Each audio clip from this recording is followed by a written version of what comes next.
Good afternoon, everybody, and welcome to a review of Gushing over Magical Girls. This is Ron Com speaking. Now, we're on episode 6, and these last 5 episodes of Gushing over Magical Girls has been on the rise.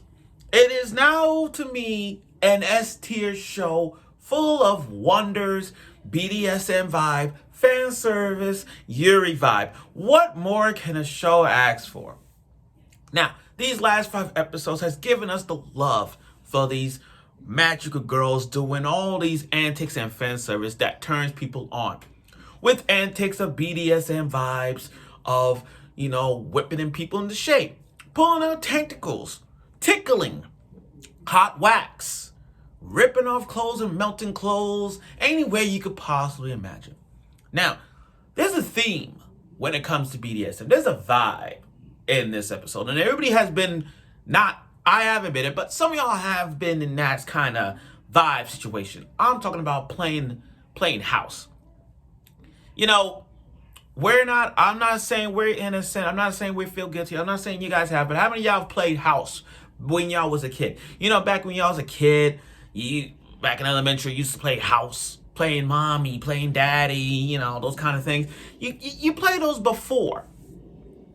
And then, that kind of brought up to, turning it into a vibe for people who wants to play mommy, mommy, baby, those kind of things that most you see, and those kind of guys are into that. Mommy, please hit me. Mommy, please feed me. Those kind of fetishes. That's the word we're gonna get. People have this mommy fetish in real life.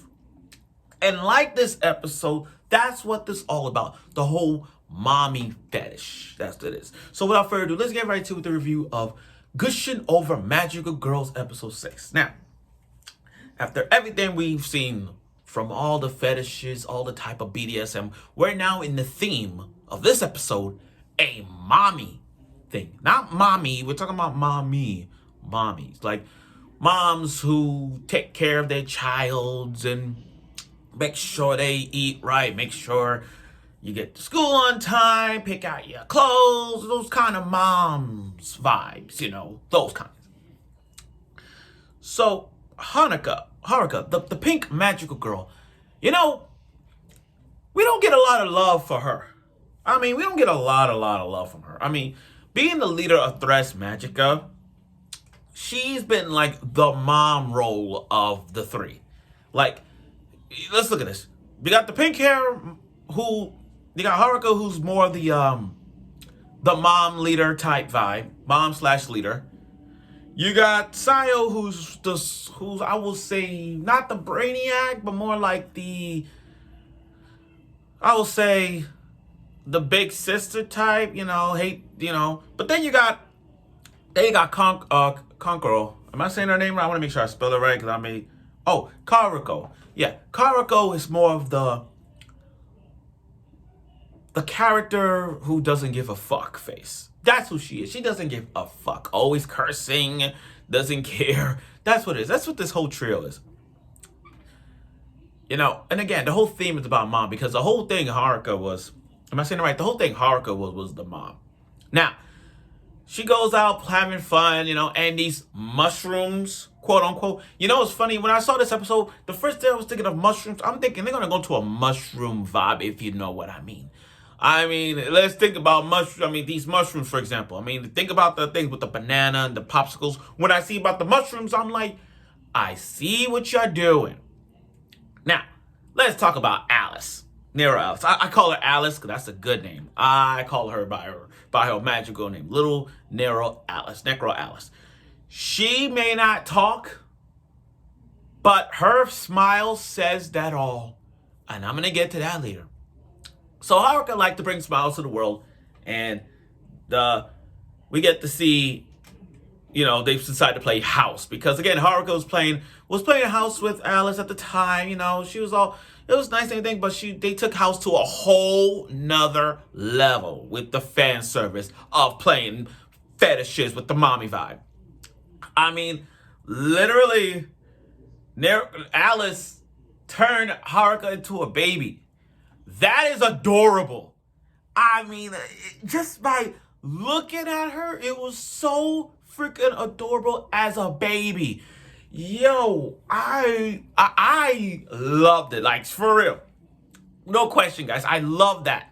I love that. And you got Alice playing the mommy role, tall looking, like her future self, mommy vibe, and just taking care of her, playing with her. You know, it was like playing house. It was like playing house, and that was oh my god, it was so great. But then the fan service comes in play with her, like, oh, I gotta change my diapers, all that stuff. Again, this is all about the mommy fetish in this episode.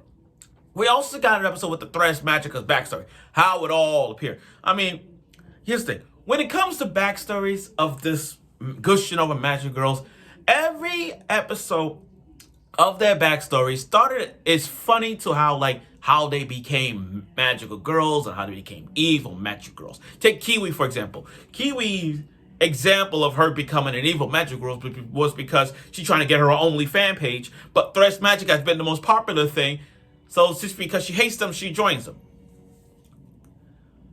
The yellow one, the yellow magical girl. I like to say this right now, and I'm gonna tell you this. After 6 episodes of Gushing over Magical Girls, I have a confession.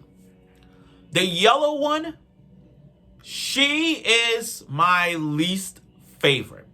Out of the entire Magical Girls I've seen, she is my least favorite. I mean, yeah, she got a tough attitude, I get that. But again, her attitude is somewhat of a character whose name I don't want to bring up because he's trash. That's what I see in her. So her backstory of becoming a magic girl was simply one and done. It was simply like, you got Haruka and Sayo.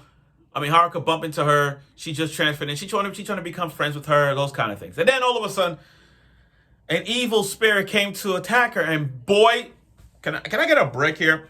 She took a brick. I'm gonna use the remote. She took a brick and started beating the shit out of that evil spirit. Like, you got Haruka and Sayo transform, trying to save her, but she defended herself. She literally beat the holy hell out of that freaking character, out of the face. Like, she just didn't give a damn. But all I got it is like. And can you imagine someone trying to rob in the street? She don't care. She'll beat the holy you-know-what out of her. And that's what we saw. But her backstory explains why she became a magic girl, because she saw something in her, Haruka saw something in her as a way. But I do admire the kids that were playing Thresh Magica. They don't want to be the yellow one. Everybody wants to be the pink one. Everyone wants to be the blue one. They don't want to be the yellow one. And I don't blame them for a second.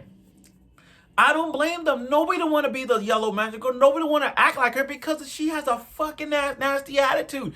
No one don't want to be like her or play like that. Now, on to the mommy scene. Yo, talk about the fetishes in this one. I mean, the fan service is, I won't say as high as the others. This one was kind of like, they focus on the fetish than the fan service. And that's what this was. So, Necro Alice, having fun with Haruka. But when Haruka's mind is all like about magical girls, like close her eyes for a moment, just thinking about magical girls. Once she opened up, she transformed to her, she got back to her regular self with her legs opened. As Necro Alice tried to change her diaper. So she saw all of that of the women what down there. Now, can I say about Necro Alice? Can I say about Alice? We have seen her when she's nodding, like, like, she always smile regularly, and there are times when she's not smiling. She has that serious face, like this. Oh, it smiles like this.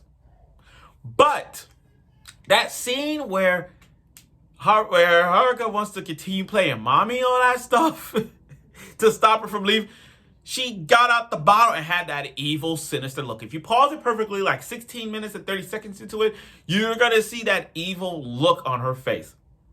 And she continued playing mommy. I mean, literally the fetish went in on this. This is the perfect example of for those who's into that thing. And again, when it comes to role playing, I'm pretty sure in life, some guys do like that role playing mommy vibe, you know. Mommy, I'm hungry, that kind of thing. Please feed me. Those kind of fetishes that most people get into, and that's that. Especially that scene where she really had to go, and they symbolize the flower lily blooming because you know she peed herself, so that's that. But other than that, Alice had a great time playing mommy, and you know, and that just shows you just what the theme was. So props for them for giving us an episode. Now, overall though, this episode did not bring out a lot of fan service. It brought out a little bit of fan service, but when it comes to gushing over magical girls, it has a theme. And it has a fetish involved in this one. So when we look at this one, even though the fan service in this episode wasn't as high, they just brought out the fetishes in this one. And that's what the whole thing was. Since Haruka's the mom of the group, this is the whole theme of it. Mom role. So for people who's into those kind of fetishes, this is this episode for you guys. So, and again, this was a very fetish episode, if you know what I mean. Not a high, but this was a fetish episode. So, I keep saying good episode. I'm just going to go out and say this. Pretty fetish episode for those who's into the mommy vibe, playing the daddy vibe. This is this. So, great job, Alice. Great job, Alice. I look forward for next week's episode of it, and let's see where this goes. Hopefully, they show the other two girls from the opening. Let's see. I hope we see them. So I look forward for next week's episode of it, and I'm sure you will.